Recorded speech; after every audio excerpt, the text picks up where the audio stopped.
Party పెట్టింది తెలంగాణలో, రాజకీయం చేస్తోంది ఏపీలో. అన్న వదిలిన బాణం ఇప్పుడు అన్నపైకే దూసుకొచ్చింది. ఇన్నాళ్ళు తెలంగాణయే తనకు ప్రాణమన్న షర్మిలను ఇప్పుడు ఏపీ ప్రజలు ఆదరిస్తారా? AP to AP via Telangana అన్నట్టుగా సాగుతున్న షర్మిల రాజకీయంలో ఓటర్ ఇటు మారతాడా?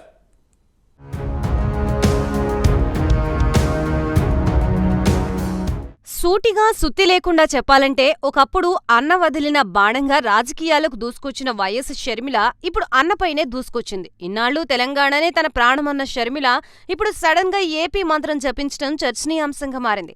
ఏపీసీసీ చీఫ్ గాను బాధ్యతలు చేపట్టిన షర్మిల ఎలా ముందుకు వెళ్లబోతున్నారనేది ఆసక్తి రేపుతోంది.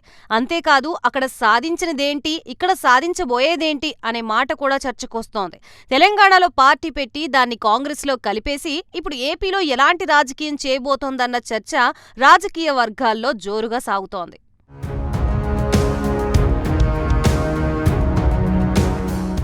నిన్న మొన్నటిదాకా తెలంగాణనే నా ఆశ శ్వాస అంటూ రాజకీయం చేసిన వైఎస్ షర్మిల ఇప్పుడు పూర్తిగా రూట్ మార్చేశారు. తెలంగాణలో రాజన్న రాజ్యమే లక్ష్యంగా వైఎస్ఆర్ తెలంగాణ పార్టీని స్థాపించిన షర్మిల ఇటీవలే అసెంబ్లీ ఎన్నికలు ముగియగానే తన పార్టీని కాంగ్రెస్ పార్టీలో విలీనం చేశారు. ఆమెకి సాదర స్వాగతం పలికిన కాంగ్రెస్ పెద్దలు ఆంధ్రాలో పార్టీ బాధ్యతల్ని అప్పచెప్పారు.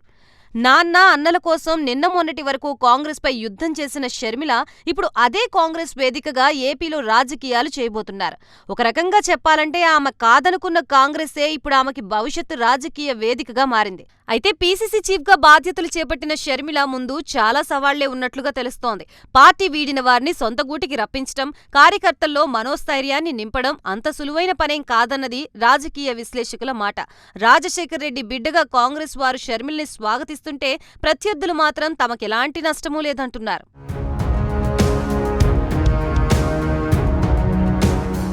తెలంగాణలో పార్టీ పెట్టి తెలంగాణ బిడ్డని అంటూ తెలంగాణ వ్యాప్తంగా పాదయాత్ర చేసిన షర్మిల ఇప్పుడు ఏపీలో చేస్తున్న రాజకీయానికి ప్రజలు ఎలా స్పందిస్తారా అన్నది ఆసక్తిగా మారింది. తెలంగాణలో బిచానా ఎత్తేయడంతో షర్మిలని నమ్మిన వారే విమర్శలు చేశారు.